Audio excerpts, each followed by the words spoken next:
Language. I won't rest until I repeal Obamacare. You had your chance. Let me speak. You're out of time.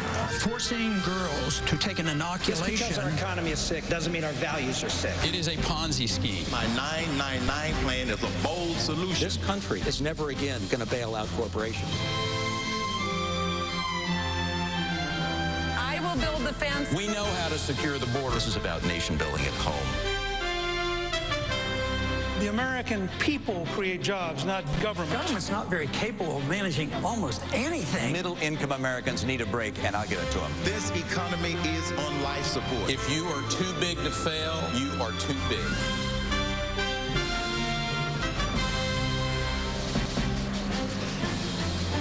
Tonight from South Carolina, the Republicans who would be president address critical issues of national security and foreign affairs. It's the commander-in-chief debate. 8 candidates, 90 minutes, all starting in just a moment.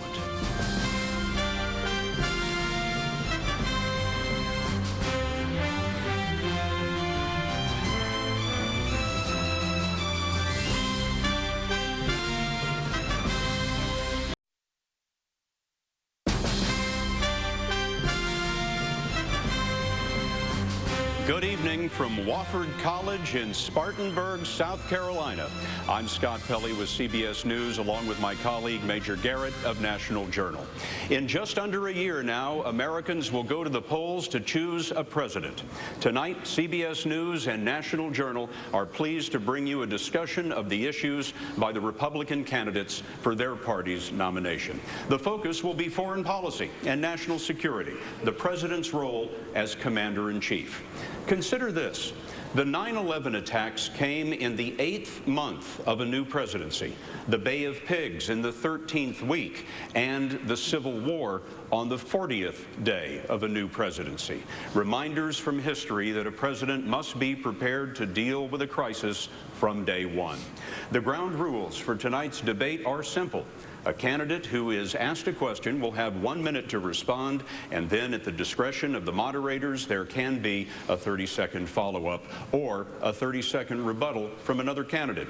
The debate will run a total of 90 minutes. The first hour will be broadcast right here on the CBS television network. The entire 90 minutes will be streamed on cbsnews.com and nationaljournal.com. And we invite you to submit questions during the debate to either website. Joining me now in asking the questions, Major Garrett. Scott, thank you very much. One more piece of housekeeping. Let's introduce the candidates. Former Utah Governor Jon Huntsman. Representing the 6th District of Minnesota, Congresswoman Michele Bachmann. Representing the 14th District of Texas, Congressman Ron Paul. From Atlanta, Georgia, businessman Herman Cain. Former Massachusetts Governor Mitt Romney. Former House Speaker Newt Gingrich. Current Texas Governor Rick Perry. And former Pennsylvania Senator Rick Santorum. Mr. Cain, I'd like to begin this evening with you, sir. Yes. This week, a UN nuclear watchdog agency provided additional credible evidence that Iran is pursuing a nuclear weapon. If you were president right now, what would you do specifically that this administration is not doing to prevent Iran from obtaining a nuclear weapon? The first thing that I would do is to assist the opposition movement in Iran that's trying to overthrow the regime. Our enemies are not the people of Iran, it's the regime. And a regime change is what they are trying to achieve. Secondly, we need to put economic pressure on Iran by way of our own energy independence strategy. By having our own energy independence strategy, we will impact the price of oil on the world market, because Iran uses oil not only as a means of currency, but they use it as a weapon. One of the reasons that they are able to afford that nuclear weapons program is because of oil. Secondly, we would then work to increase sanctions on Iran along with our friends and our allies. So whereas we will not be, where I do believe that they have a nuclear weapons program and they are closer to having a nuclear weapon, stopping them, the only way we can stop them is through economic means. A quick follow-up, Mr. Cain. Yes. When you say assisting the opposition, would you entertain military assistance to that opposition? No, not at this time. I would not entertain military opposition. I'm talking about to help the opposition movement within the country. And then there's one other thing that we could do. We could deploy our ballistic missile defense capable Aegis warships strategically in that part of the world. We have the biggest fleet of those warships in the world, and we could use them strategically in the event that they were able to fire a ballistic missile. Governor Romney, would it be worth going to war to prevent Iran from obtaining a nuclear weapon? Well, let's start back from there, and let's talk about where we are. This is, of course, President Obama's greatest failing from a foreign policy standpoint, which is he recognized the gravest threat that America and the world faced was a nuclear Iran, and he did not do what was necessary to get Iran to be dissuaded from their nuclear folly. What he should have done is speak out when dissidents took to the streets and say America is with you, and work on a covert basis to encourage the dissidents. Number two, he should have put in place crippling sanctions against Iran. But instead of getting Russia, for instance, to when he gave in our missile defense system to agree to stand with those crippling sanctions, he gave Russia what they wanted, their #1 foreign policy objective, and got nothing in return. That's the time, Governor, on the question. We're going to adhere to time very quickly. But let me. I get 60 seconds. Yes, sir. And that was 30. The 60. Sorry, it started at yellow, so I have much more time to go. You know what, Governor? I stand corrected. Yeah. You are right. Please continue. All right. Thank you.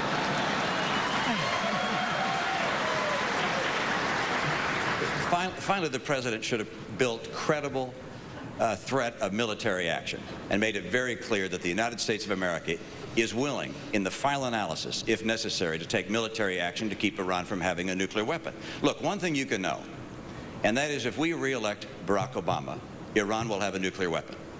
And if we elect Mitt Romney, if you elect me as the next president, they will not have a nuclear weapon. But, sir, you just described where we are today, and that's what you're going to have to deal with if you become president. How do you prevent them from obtaining a nuclear weapon? Is it worth going to war to prevent that? Well, it's worth putting in place crippling sanctions.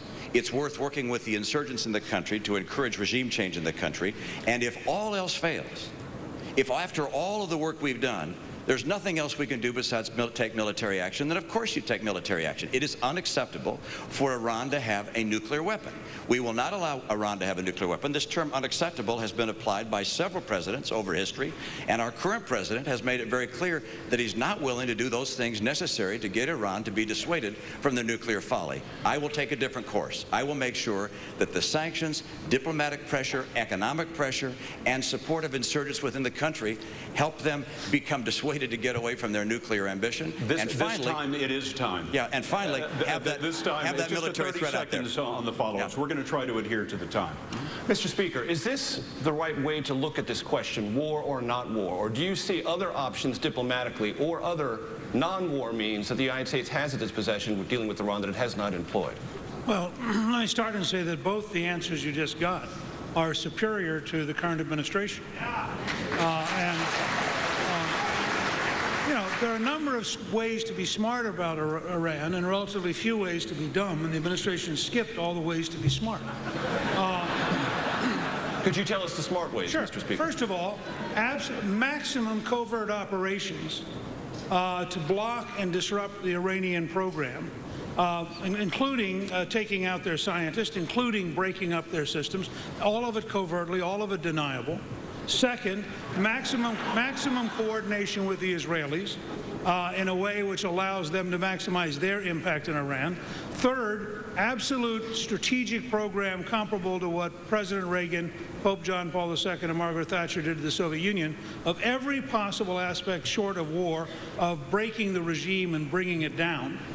And I agree entirely with Governor Romney. If in the end, despite all of those things, the dictatorship persists, you have to take whatever steps are necessary to break its capacity to have a nuclear weapon. Congressman Paul, let me follow up with you for just 30 seconds. Is it worth going to war to prevent a nuclear weapon in Iran? No, it isn't worthwhile. And the only way you would do that is you would have to go to the Congress. We as Commander-in-Chief aren't making the decision to go to war. You know, the old-fashioned way, the Constitution, you go to the Congress and find out if our national security is threatened. And I'm afraid what's going on right now is similar to the war propaganda that went on against Iraq. You know, they didn't have weapons of mass destruction, and it was orchestrated, and it was, to me, a tragedy of what's happened these last 10 years, the death and destruction, $4 billion, $4 trillion in debt. So no, it's not worthwhile going to war. If you do, you get a declaration of war and you fight it and you win it and get it over with. Thank you, Congressman. Governor Perry, what's your appraisal of the combat situation on the ground in Afghanistan today, and what would you change? Let me answer the previous question very quickly, if I may. Governor, I'd like to move on. Could you give me a sense of your appraisal of the combat situation? I can do both in 1 minute, I'll promise you. There you go. And the issue that has not been raised is that this country can sanction the Iranian central bank right now and shut down that country's economy. And that's what this president needs to do, and the American people need to stand up and force him to make that stand today. Now, let me address this issue of Afghanistan and how we deal with it. The mission must be completed there. The idea that we will have wasted our treasure and the lives of young Americans to not secure Afghanistan is not appropriate. But the idea that we would give a timetable to our enemy is irresponsible from a military standpoint. It's irresponsible from the lives of our young men and women, and it is irresponsible leadership of this president to give a timetable to pull out of any country that we're in conflict with. But Governor, if I can just follow up for 30 seconds. The question was, what's your appraisal of the combat situation on the ground there, and what would you change as Commander-in-Chief? Well, obviously, we're discussing with our commanders on the field about what's going on in Afghanistan. I think we're making progress there. The issue is training up the Afghan security forces so that we're comfortable that they can protect that citizenry and continue to take the war to the terrorists that are using Afghanistan and Pakistan, I might add, is a very complex part of the world. But I think that our military is doing the best job that they can, considering the lack of support that they're getting from this administration of telegraphing to the enemy when we're going to pull out. Senator Santorum, I know you want to jump in on Iran. I'll give you that opportunity here just a second. So let me merge two things if I could, just 1 second. The Taliban said earlier this summer, quote, the Afghans have an endless stamina for a long war. If you were Commander-in-Chief, would you have endless stamina for victory in Afghanistan? And would you this evening define victory in Afghanistan for the American people? And please weigh in, I know you do want to, on Iran. Thank you very much, Major. I appreciate that. Victory against the Taliban in Afghanistan is that Taliban is a neutered force. They are no longer a security threat to the Afghan people or to our country. That would be victory. Doesn't mean wipe them out. You can't wipe them out, but they're no longer a security threat. The bigger issue, and I know there's those of us at the end that don't get a lot of questions, and so this is the most important national security issue that we're going to be dealing with here in this year, and that's the issue of Iran getting a nuclear weapon. I think everyone should have the opportunity to answer that question, particularly me. I've been working on Iran since back in 2004, and I proposed exactly the things that Herman and Mitt Romney suggested, which was to give money to the rebel forces there to help the pro-democracy movement and to put tough sanctions in place. I was opposed by President Bush, and yet we were able to overcome that and pass the Iran Freedom and Support Act. I was able to get that done, and then President Bush didn't provide money for the pro-democracy movement, and President Obama cut that money. We have a situation that's different. I disagree with Newt. More sanctions and providing, more support for the pro-democracy movement isn't going to be enough in time. Read the IAEA report. Senator, I'm sorry, that's time. I'm sorry. We're going to try to adhere to time and be fair to everyone in the application of that rule. I understand. Just let me finish my final comment. My final comment is we should be working with Israel right now to do what they did in Syria, what they did in Iraq, which is take out that nuclear capability before the next explosion we hear in Iran is a nuclear one, and then the world changes. That is time. Thank you. Representative Bachmann, do you think the 30,000 surge troops in Afghanistan have made a difference, and if so, where? They absolutely have, but it's unfortunate. The request was made for 40,000 troops. President Obama dithered for approximately 2 months when he should have given the full complement of 40,000 troops.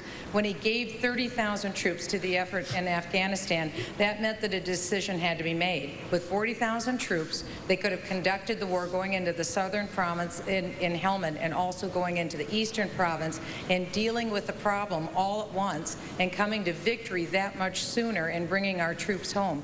When 30,000 troops were given, then our troops did the very best that they could by going into the south and dealing in the Helmand province. We actually have seen improvement down by Kandahar. That's a very good thing, and that's because of the brave actions by our men and women in that area. However, we have to recognize now President Obama has made a very fatal decision in Afghanistan. He's made the decision that by next September, our troops will be withdrawn. If that is the case, how do we expect any of our allies to continue to work with us? How can we even begin to seek the peace with the Haqqani network that are in the eastern region? Thank you, Congressman Bachmann. Thank you very much. Let me come over to you, Governor Huntsman, and ask you, we are seeing spikes in casualties in Afghanistan in new places. Can you explain to me what's happening there and how you would change that as Commander-in-Chief? Well, I think the spikes obviously are driven by lack of security, proper security in certain parts of the country, which could plague us for a very, very long time to come. I take a different approach on Afghanistan. I say it's time to come home. I say this nation has achieved its key objectives in Afghanistan. We've had free elections in 2004. We've uprooted the Taliban. We've dismantled al-Qaeda. We have killed Osama bin Laden. I say this nation's future is not Afghanistan. This nation's future is not Iraq. This nation's future is how prepared we are to meet the 21st century competitive challenges. That's economic and that's education. And that's going to play out over the Asia-Pacific region. And we're either prepared for that reality or we're not. I don't want to be nation building in Afghanistan when this nation so desperately needs to be built. Make sure I understand. Bring all the troops home today. Here's what I would keep behind because we still have work to do. We don't need 100,000 troops nation building, many of whom can't cross the wire. I think we need a component that gathers tactical intelligence. We need enhanced special forces response capability for rapid response, and we need some ongoing commitment to train the local Afghan National Army. That's not 100,000 troops. That's well south of that. We are fighting an asymmetric threat, a counter-terror threat, not only there, but in Waziristan and every other corner of the world, and we need to prepare for that as a reality of our 21st century foreign policy. And that's time. Thank you, sir. Governor Romney, a much smaller footprint in Afghanistan. Do you support that? And secondarily, sir, is it time or would it ever be time for the United States to negotiate with the Taliban? We don't negotiate with terrorists. I'd not negotiate with the Taliban. That's something for the Afghans to decide how they're going to pursue their course in the future. With regards to our footprint in Afghanistan, the right course is for us to do our very best to secure the victories that have been so hard won by the soldiers, the men and women of our fighting forces who've been in Afghanistan. The commanders on the field feel that we can take out 30,000 to 40,000 troops sometime by the end of next year. The commander-in-chief, perhaps looking at the calendar of the election, decided to bring them home in September instead, in the middle of fighting season. Our commander said that puts our troops at risk, at danger. Please don't pull them out there, they said. But he said, no, I'm going to get them out early. I think that was a mistake. Our surge troops should have been withdrawn by December of next year, not by September. And the timetable by the end of 2014 is the right timetable for us to be completely withdrawn from Afghanistan, other than a small footprint of support forces. Mr. Speaker, how do you achieve peace in Afghanistan if you don't negotiate with the Taliban? I don't think you do. Would you agree that the Taliban... Look, I think this is so much bigger and deeper a problem than we've talked about as a country that we don't have a clue how hard this is going to be. First of all, the Taliban survives for the very same reason that historically we've said guerrillas always survive, which is they have a sanctuary. The sanctuary is Pakistan. You're never going to stop the Taliban as long as they can hide. And you have proof every week in new bombings and new killings and new training. So I think this has to be a much larger strategic discussion that starts with, frankly, Pakistan on the one end and Iran on the other, because Afghanistan is in between the two countries and is the least important of the three countries. Related to that, Mr. Cain, I'd like to pick up on a point that Speaker Gingrich just made. You have said about foreign policy, America needs to be clear about who its friends are and who its foes are. So this evening, sir, Pakistan, friend or foe? We don't know, because Pakistan is not clear, because Pakistan is where Osama bin Laden was found and eliminated. Secondly, Pakistan has had a conversation with President Karzai from Afghanistan, and President Karzai has said that if the United States gets into a dispute with Pakistan, then Afghanistan is going to side with Pakistan. There is a lot of clarity missing, like Speaker Gingrich says, in this whole region, and they are all interrelated. So there isn't a clear answer as to whether or not Pakistan is a friend or foe. That relationship must be reevaluated. If you were president, sir, and your National Security Council asked you what questions you would want answered to find out a better answer to this very question, what would you tell them? I would ask them, what commitments is Pakistan willing to make to assure the United States of America that they are a friend or a foe, and be specific about that.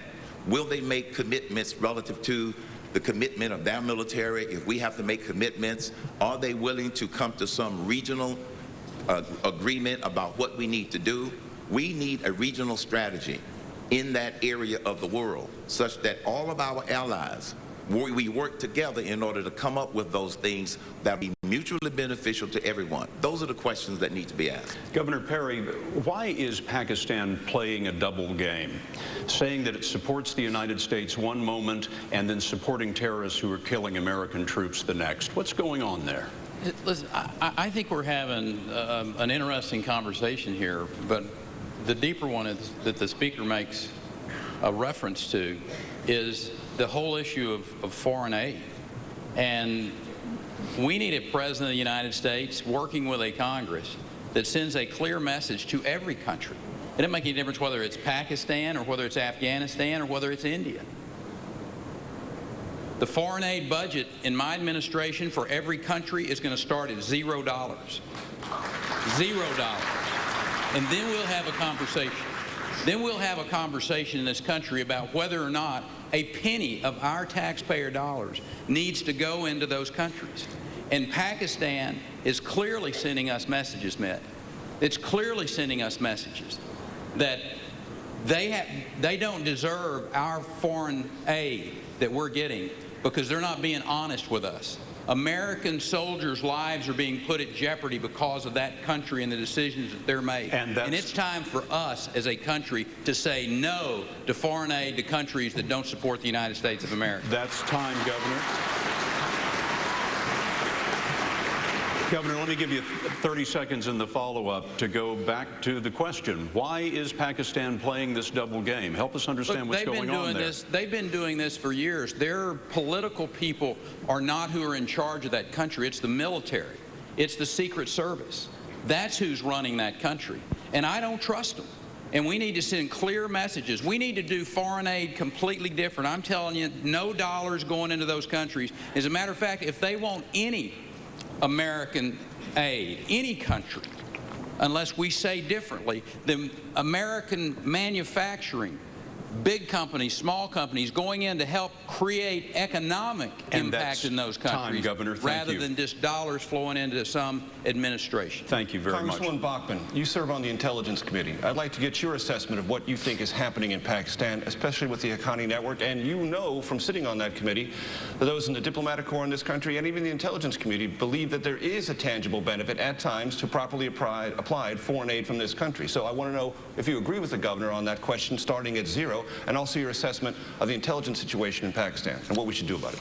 Pakistan is a very difficult area because they have been housing terrorists, and terrorists have been training there, Al-Qaeda as well as Haqqani, as well as other militias dealing with terrorist organizations. But I would not agree with that assessment to pull all foreign aid from Pakistan. I would reduce foreign aid to many, many countries, but there's a problem because Pakistan has a nuclear weapon. We have more people affiliated with Al-Qaeda closer to that nuclear bomb than in any other nation. This is an extremely important issue, and I think it underscores exactly why the next commander-in-chief has to understand from day one the intricacies that are happening in the Middle East. This is a very dangerous time. If you look at Iran and if you look at Pakistan and if you look at the link with Syria, because Iran is working through proxies like Syria, through Hezbollah, through Hamas, it seems that the table is being set for a worldwide nuclear war against Israel. And if there's anything that we know, President Obama has been more than willing to stand with Occupy Wall Street, but he hasn't been willing to stand with Israel. Israel looks at President Obama and they do not see a friend. Congresswoman, thank you.